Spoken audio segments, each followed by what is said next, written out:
சென்னை வனத்துறை மற்றும் பக்கிங்ஹாம் கால்வாய் புனரமைப்பு குழுவினர் இணைந்து சென்னையின் 3வது பெரிய சதுப்பு நில காட்டை உருவாக்கும் திட்டத்தில் ஈடுபட்டிருப்பது பாராட்டுக்களை பெற்றுள்ளது.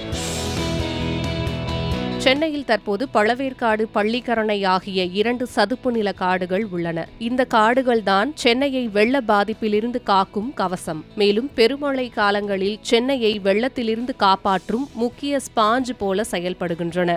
இவை தண்ணீரை உறிஞ்சி நிலத்தடி நீர்மட்டத்தை உயர்த்துகின்றன. இந்நிலையில் 3வது சதுப்பு நில காடுகளை சென்னையில் உருவாக்கி வருகிறது தமிழக அரசு. இதுகுறித்து தமிழக சுற்றுச்சூழல், காலநிலை மாற்றம் மற்றும் வனத்துறை செயலாளராக உள்ள சுப்ரியா சாகு வெளியிட்டுள்ள பதிவில், சென்னை வாசிகளே, இது உங்கள் நகரத்தை பாதுகாக்க மற்றொரு இயற்கை கவசம் தயாராகிவிட்டது என நெகிழ்ச்சி தெரிவித்துள்ளார்.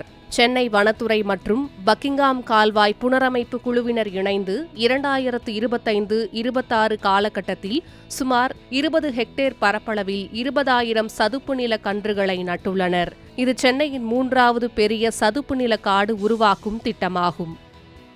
மீன்முள் கட்டமைப்பு, அலைகளின் நீரோட்டம் சீராக இருப்பதற்காக ஃபிஷ்போன் எனப்படும் மீன்முள் வடிவிலான 8 முக்கிய கால்வாய்கள், 8 துணை கால்வாய்கள் மற்றும் 186 விநியோக கிளைகள் உருவாக்கப்பட்டுள்ளன.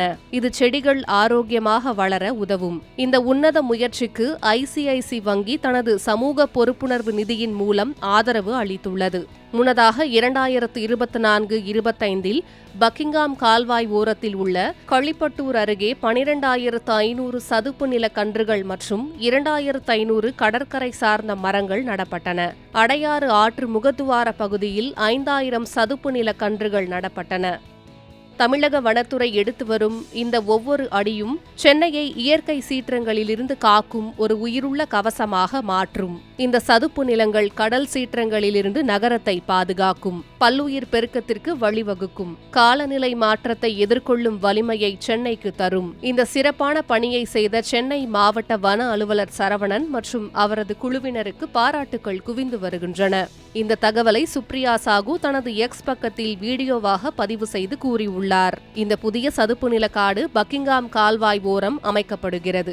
குறிப்பாக சென்னையின் தெற்கு பகுதியான ECR மற்றும் OMR இணைக்கும் பகுதிகளில் உள்ள உவர்நீர் நிலப்பரப்புகளில்தான் இந்த லிவிங் பயோஷீல்டு எனப்படும் இயற்கை அரண் உருவாக்கப்பட்டு வருவது குறிப்பிடத்தக்கது.